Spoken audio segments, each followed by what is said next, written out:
Good day mga kamots, welcome back to our YouTube channel. Muli tayo nagbabalik dito sa Bristol Motorcycles 10 Up Caloocan. Meron daw silang bagong labas na motor ngayong 2026. Actually, hindi naman siya totally bago. Version 2 ng una natin binlog dito na Bristol Cove 450RR Pro na isang sports bike.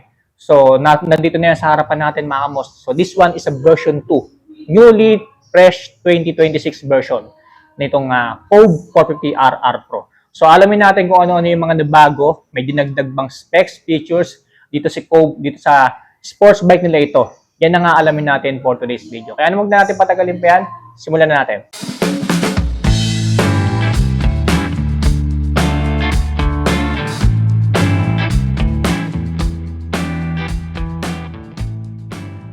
Okay, so this is the all-new Bristol Cove 450RR Pro 2026 version. Na ngayon nilabas na nga po ni Cove ngayong 2026 at nandito na nga po sa Bristol Motorcycles 10 Up Caloocan. Naka-display na. Actually mga kamots, as of May 2026 nag-iisang stock lang po itong Bristol Cove 450RR Pro na version 2 ang meron dito. And then ang binablog natin for today is yung full white nila. Napakaganda ng kulay mga kamots. Puting-puti talaga siya. Para ma-explain ko sa inyo mga kamots yung difference niya sa version 1. So, tamang-tama, meron pa dito naka-display na version 1. Ito, version 1 to, mga kamots, ito yung binlog natin nung nakaraan na 450RR Pro. So, ito yung version 1 and then ito yung version 2. So, isa-isay natin kung ano yung mga nabago ba dito sa sports bike na ito. Ito medyo may pagka-smoke na to. Itong pinaka-visor niya kasi medyo itim ang yung pinaka-ano niya rito. Medyo smoky yung design ng visor niya. Unlike dito sa version 1 is parang naka-clear talaga siya. Ayan. Ito naka-clear visor tapos ito medyo may pagka-smoke ang design. Ayan. So, one of the difference itong version 2 sa version 1. And then sa side mirror niya, I guess ganun pa rin naman. Nandito pa rin yung turn signals niya. Naka-LED na rin pala lahat ng mga ilaw nito. And then nakagandahan dito, naka-projector lamp na. Ayan. Projector lamp pa rin. Ganun pa rin naman sa version 1, naka-projector lamp din. And then dito sa version 2, ganun pa rin naman yung design. Tapos meron siyang daytime running light dito sa magkabila.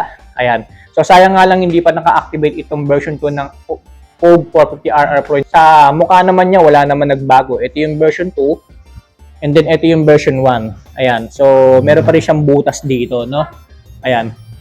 Tapos, isa pang nagbago dito sa version 2, itong palikpik niya. Ito, yung, ano tawag dito? Side garnish. Ayan. So, dito kasi sa version 1, color black. Parang nakadikit lang siya. Ayan. Tapos pagdating dito, full ano na siya, full pairings na siya, no? Kasama na siya din sa mismong pairings nitong motor na to. Ayan, ganda 'di ba? Tapos mas pinalaki siya, tapos may butas siya dito. So, second difference ng version 2 sa version 1, itong palikpik niya. Tapos pagbaba dito, front fender niya, same pa rin naman sa version 1. Ayan, meron pa ring reflector dito, tapos may butas. Tapos yung suspension nito, ang nagbago dito from version 1, ito color black na. Ayan o. Color black na yung suspension niya dito. But still, naka-full inverted pa rin siya and then naka-oversize. Dito kasi sa version 1, naka-gold yung kulay ng ano niya, yung front suspension niya rito. And naka-inverted din. So, kulay lang naman yung nagbago. Tapos, naka-KYB pa rin. And then, dito naman tayo sa braking system niya. Pang-apat na nagbago dito sa version 2, itong caliper niya. Dito kasi sa version 1, ayan, nakalagay pa dito yung mismong pangalan ng tires ko. And then dito sa version 2, wala na yung pangalan niya dito. Para may design na siyang star dito. Ayan. But still, naka-dual disc brake pa rin to sa unahan. Same pa rin naman sa version 1. Ayan. Sa gulong, ganun pa rin naman. Tapos sa side view naman, ayan, so I think wala namang binago dito sa side view ng version 1 sa version 2. Ganun pa rin naman, meron pa rin tayo ditong side pairings dito sa version 1 and then sa version 2, ganun din. Meron pa rin naman. Para medyo mas pinalapad nga lang tong sa version 2, no? Tapos nakalagay pa rin dito is 450RR. So, pang-limang nagbago dito sa Bristol Cove 450RR Pro version 2, itong chassis niya mga kamos. Kung makikita nyo, visible kasi color red na yung paint, pagkaka-paint finish niya. Yung pinaka mismong chassis or engine, motorcycle frame niya. Pero pagdating kasi dito sa version 1, color black, naka-matte black tayo rito. Ayan o. Naka-matte black yung chassis, paint finish ng chassis niya. Dito sa version 2, color red. Parang tinerno dito sa decals niya, na RR. Diba? Mas pansinin, kumbaga. Ayan. Kasi color red yung paint finish. Tapos, dito naman sa likuran, still naka-centered monoshock pa rin naman na may sub-tank. Ayan. Tapos, ito yun naman yung pinaka-swing arm niya. Ganun pa rin naman. And then, sa caliper, ayan. Sa braking system niya sa likuran, naka-single pa rin na hydraulic disc. And then, ito yung tambucho niya. Sa tambucho niya, I guess wala rin naman binago. Ayan. Meron pa rin tayo ditong metal type na heat guard. Ayan. Tapos, ito yung tambucho niya. Ayan. Laki, di ba? Tapos, sa footpeg, ito, alloy pa din. Ito naman yung preno sa likuran. Footpeg para sa pasahero. Ganun pa rin naman yung design. Naka-matte black. Tapos, naka-alloy tayo dito na footstep. Meron pa rin siyang tire hugger dito. Ayan. Tapos, ito naman yung pinaka-taillight niya. Ayan. Sa taillight niya, I guess wala naman masyadong binago kasi pares lang din na lang taillight ng version 1. Ayan. Ito po yung pinaka-taillight ng version 1. Signal light, ganun pa rin naman. Sa version 2, ganun din yung design. Ayan. Tapos ito yung turn signals niya. And then ito naman yung plate holder niya sa likuran. May built-in plate light pa rin and then reflector. Sa chain and sprocket naman tayo, I guess same din ng version 1. Malaki pa rin yung diameter ng pinaka main sprocket niya. Ayan. Tapos heavy duty pa rin yung ginamit na chain, of course, no? Tapos meron pa rin siyang chain guard dito. Ayan. Naka 2-in-1 pa rin. Tire hugger, tapos chain guard. Ayan. Tapos ito naman yung shifter ng Cove 450RR Pro version 2. Same lang naman sa version 1. Naka-single shifter lang din tayo dito. By the way, naka-quick shifter pa rin yan mga kamotsa. Itong version 2 ng 450RR Pro Cove. Tapos, side stand lang. Wala siyang center stand. Of course, naka-alloy sa side stand. Ganda, di ba? Okay, so proceed na kagad tayo sa sukat ng gulo nitong pinakabagong version 2 ng Cove 450RR Pro. So, sa harapan nito ay gumagamit pa rin ng 120 by 70 by R17. Pagdating naman po sa sukat ng gulong niya sa likuran, still ganun pa rin 160 by 60 by R17. Sa upuan niya, naka 2 portion pa din. Pares lang din naman sa version 1. So, pagdating naman dito sa tangke niya, sa laki, wala naman masyadong binago dun sa version 1. Pares lang din naman ang laki. Ayan. Tapos meron nga lang siyang additional decals dito, unlike sa version 1, wala. Dito sa version 2, meron na siyang ganitong design. Tapos nandito pa rin yung logo ni Cove. Ayan. Ayon po kay Bristol Motorcycles mga kamos, meron po itong fuel tank capacity na 14 liters. Another na nagbago pa dito sa manibela niya mga kamos, ito pinaka mismong handlebar assembly, matte silver paint finish na. Then pagdating kasi doon sa version 1, color black. Yung pinaka handlebar assembly niya, no, yung pagkaka-paint finish. Dito po sa version 2 is matte silver na po. But still, pares pa rin silang may built-in stabilizer. Isa sa mga features nitong sports bike nito, no? Siyempre, meron ganyan para kung sakali sa high speed, hindi nagwi-wiggle-wiggle yung manibela natin. Yan po yung purpose nitong built-in stabilizer niya. Yan. Sa version 1 kasi meron pa rin naman. Dito sa version 2, meron pa rin naman. Ayan. So, hindi pa rin tinanggal ni Cove. Tapos, sa mga buttons and switches tayo, dito sa left side, meron tayo ditong built-in passing light, of course. And then, ito naman, itong mga additional button na to para sa instrument panel niya. Ayan. Tapos, meron tayong set. Ayan, doon pa rin sa instrument panel niya. Turn signals left and right. Ayan. Tapos, busina. And then, dito na rin nakapwesto yung built-in hazard niya. Then, dito naman sa right side, meron tayo ditong engine kill switch. Ayan. So, 2-in-1 na rin po. Pwede na rin nating, dito na rin ini-start yung motor na to. Ayan, 2-in-1 yung switch niya. Tapos, yung launch control. Ayan, na meron din sa version 1. So, itong launch control na to, mamos, ayon kay Bristol Motorcycles, na una naman ang pinaliwanag sa atin dati, kapag ka-inactivate mo daw yan, magkakaroon ng, madadagdagan ng bagya, madadagdagan ng power ng bagya itong sports bike na ito. Kapag in-engage mo itong launch control na yan. Dito naman sa susian niya, naka-ordinary ignition key pa rin tayo dito. Dito naman sa instrument panel niya, naka full TFT display pa rin tayo dito. So sayang nga lang hindi ko mapapakita sa inyo yung display niyan, pero to again pakita ko na lang sa inyo yung sample display na nakuha ko sa internet para lang may idea kayo kung ano yung itsura ng instrument panel niya, no? And then, dito naman sa tabi niyan, dito na rin nakapwesto mga kamots yung USB charging port niya na 2 portion.